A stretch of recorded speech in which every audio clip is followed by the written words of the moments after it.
the train with $200. He couldn't see any harm in a friendly game of cards. What if the other men were strangers? And take Joe Collins. He's got a nice wife at home. But he met this girl at the bar, and she looked, after the first couple of drinks.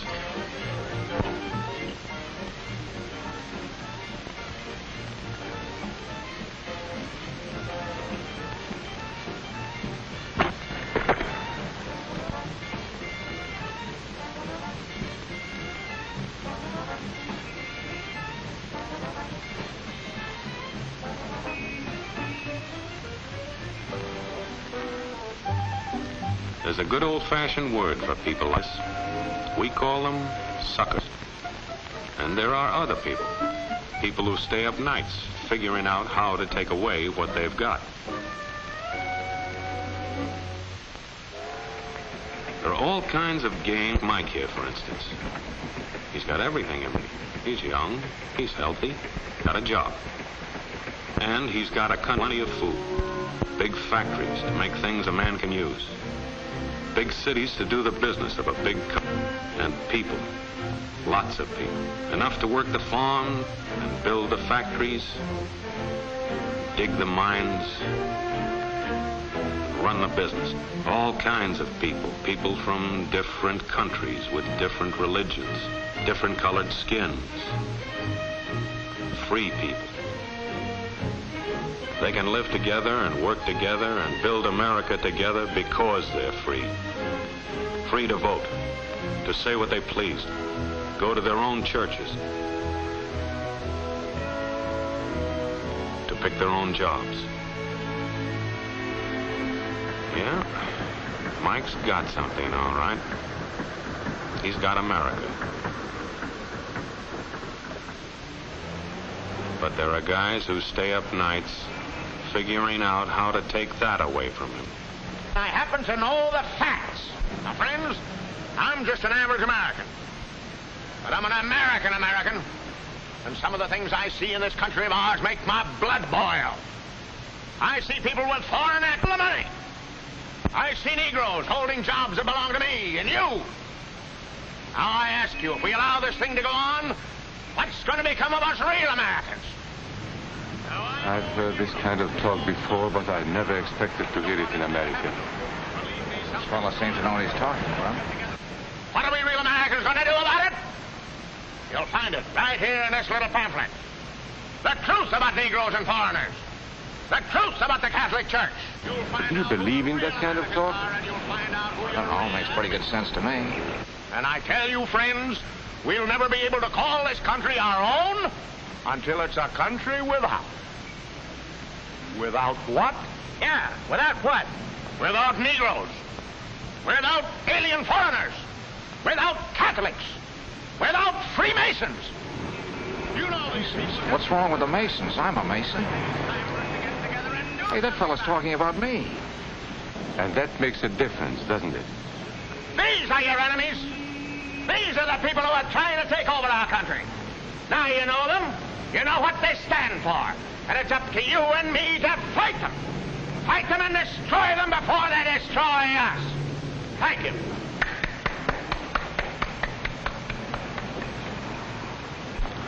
Before he said Masons, you were ready to agree with him. Well, yes, but he was talking about... What about those other people? But in this country, we have no other people. We are American people. What about you? You aren't American, are you? I was born in Hungary, but now I am an American citizen. And I have seen what this kind of talk can do. I saw it in Berlin. What were you doing there? I was a professor at the university. I heard the same words we have heard today. But I was a fool then. I thought Nazis were crazy people, stupid fanatics. But unfortunately, it was not so. You see, they knew that they were not strong enough to conquer a unified country. So they split Germany into small groups. They used prejudice as a practical weapon to cripple the nation. Of course, that was not easy to do. They had to work hard to do it. You see, we human beings are not born with prejudices. Always they are made for us. Made by someone who wants something. Remember that when you hear this kind of talk. Somebody's going to get something out of it, and it isn't going to be you. This is not classroom theory. I saw it happen. I saw it first in Berlin in 1932. 5 young men that I knew were standing in the crowd listening to the Nazi speaker. Eric was a Catholic. Anton, a student of mine, was a Jew. Heinrich owned a small hardware store. Karl was a farmer. And Hans was an unemployed metal worker. To all Bavarian Germans, I say it is time you inherited the nation which rightfully belongs to you. To you alone belongs the glorious destiny of the greater Germany. The Nazi Party will provide land for the farmer, work for the worker, and profits for the small businessman. Who is getting these things now? The Jew. The Jew who has stolen our nation and our birthright. Who makes all the money and takes all our jobs? The Jew! He must be shunned. He must be ostracized. He must be eliminated. And the Catholics. We don't want our great nation run by a foreign church. We Germans will know what to do with these people when the time comes. They and their faith must be destroyed. Then there are the Freemasons. In Germany, we have no place for secret societies. There will be only one society, and that is the Nazi Party. There will be no secrecy about that in the new greater Germany. One by one, he attacked each minority and he split them off one from the other. These men were all fellow Germans when they came here today. Now they were split into rival groups, suspicious of each other, hating each other. They were being swindled, all of them. But the man who was really being fooled was Hans. He was pure German, according to Nazi standards. To him they promised everything, and he fell for it. That's how Hans became a Superman. They gave him a uniform and they pumped up his ego. He wasn't just a little fellow out of work anymore. He was a member of the master race. Hans and thousands of others like him, all playing a sucker's game. They gambled with other people's liberty, and of course they lost their own.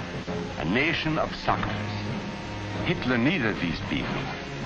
There was lots of work to be done. There were trade unions to be smashed, because unions were organized and might offer resistance. There were many political parties in Germany. These the Nazis destroyed. They were determined to smash every organization where people might band together and resist them. There were Jews to be beaten and killed. The Jews were not powerful, but they were a convenient excuse for all the nation's ills. And besides, a Nazi party member could not take over this man's store. Hundreds of Catholics were put in jail because the Catholic Church had strength and could resist the Nazi drive for power. They had split the nation into 100 pieces, and then one by one, they had destroyed the pieces. Over these broken pieces, the Nazis rode into power. One party, one nation, one religion. These men had won their struggle for power. They now ruled all of Germany. But still they had trouble with their oldest and most persistent enemy, the truth. They found that truth does not die easily, and so they decided to abolish truth. One great source of truth is literature, so they burned books, 20 million of them. Many great men in Germany who were spokesmen for truth were jailed or driven from their country. Teachers, writers, scientists. Education was discouraged. In 5 years, college attendance dropped 53%. It was forbidden to listen to a British radio program or read an American newspaper. In Nazi Germany, you had to get your information from Dr. Goebbels. He knew what was best for you. The church was one force in Germany still strong enough to proclaim the truth in public. This Catholic priest was arrested the following day on charges of immorality. The Protestant church also continued to try and fight for truth. The Nazis put this man in a concentration camp. There were others who spoke for truth, and I am proud to say that educators were among them. And what, may I ask, is an Aryan? I don't know myself. But let us see what our present so-called authorities have to say about it. They say he is tall,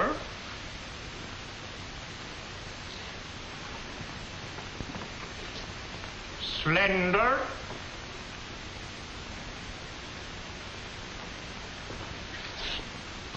blue-eyed, and blonde. There is no Aryan race. And more important, there is no master race. There are people who may find these ideas convenient, but science cannot support them. There is no scientific proof that there's any correlation between a man's racial characteristics and his native ability or character. In all racial groups, we find the same range of potentialities. We find idiots and geniuses. We find criminals and philanthropists. We must judge each man as an individual and not by the color of his skin or his eyes or by the length of his nose.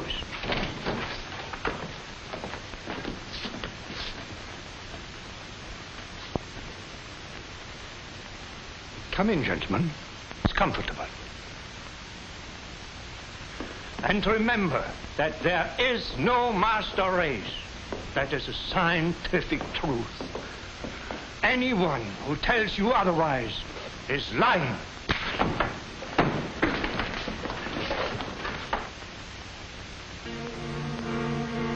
And so for all practical purposes, truth had been abolished in Germany. A lot of my German friends wondered what had hit them. How did it happen? Where did it start? It started right here. And this was where it could have been stopped. If those people had stood together, if they had protected each other, they could have resisted the Nazi threat. Together they would have been strong. But once they allowed themselves to be split apart, they were helpless. When that first minority lost out, everybody lost out. They made the mistake of gambling with other people's freedom. Now let's see how those bets paid off. Karl the farmer was gambling on a better life for himself. What he got was extra hours of back-breaking work, as much as 100 hours a week. He was forced to stay on his land and produce what he was told to produce, because now Hitler was preparing for war. For Heinrich, who owned a hardware store, the bet didn't pay off either. 104,000 small businesses were closed in 2 years. And for Hans, conditions hadn't improved any. He had a job now in the munitions factory, but he worked long hours for little pay. The working conditions grew increasingly bad. And even though he didn't like the job, he wasn't permitted to leave it. And when Hitler decided the time was right, Germany went to war. Not by declaring war, but by a carefully prepared sneak attack. Once again, Hitler needed Hans to do his dirty work. Hans was an expert at brutality this time, and Hitler had decided to use Hans and his brutality against other peoples, the Czechs, the Poles, the French, the Russians. But in the crucial test of war, Hitler's race theories didn't pay off. His pure-blooded supermen were defeated by the mongrel armies he despised. By the British of El Alamein.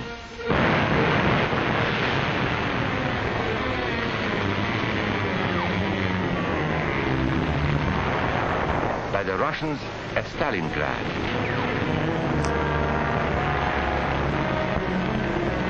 Then on D-Day by American soldiers of every color and religion, who smashed across the Normandy beaches and drove on through to the heart of Germany. For the misguided Germans who had swallowed the Nazi bait, the Nazi game did not pay off. The continent of Europe was strewn with millions of German bodies, pure Aryan bodies. Karl, the farmer, was left in the snow outside of Moscow. Heinrich stayed in Italy at Salerno. And Hans, who was going to rule the world, got only a little patch of Normandy that he could call his own. We must never let that happen to us or to our country. We must never let ourselves be divided by race or color or religion, because in this country we all belong to minority groups. I was born in Hungary. You are a Mason. These are minorities. And then you belong to other minority groups too. You are a farmer. You have blue eyes. You go to the Methodist Church. Your right to belong to these minorities is a precious thing. You have a right to be what you are and say what you think, because here we have personal freedom. We have liberty. And these are not just fancy words. This is a practical and priceless way of living. But we must work at it. We must guard everyone's liberty, or we can lose our own. If we allow any minority to lose its freedom by persecution or by prejudice, we are threatening our own freedom. And this is not simply an idea. This is good, hard common sense. You see, here in America is not a question whether we tolerate minorities. America is minorities. And that means you and me.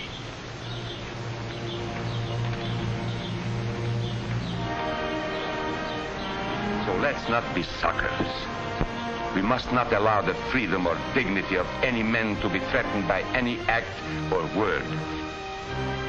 Let's be selfish about it. Let's forget about we and they. Let's think about us.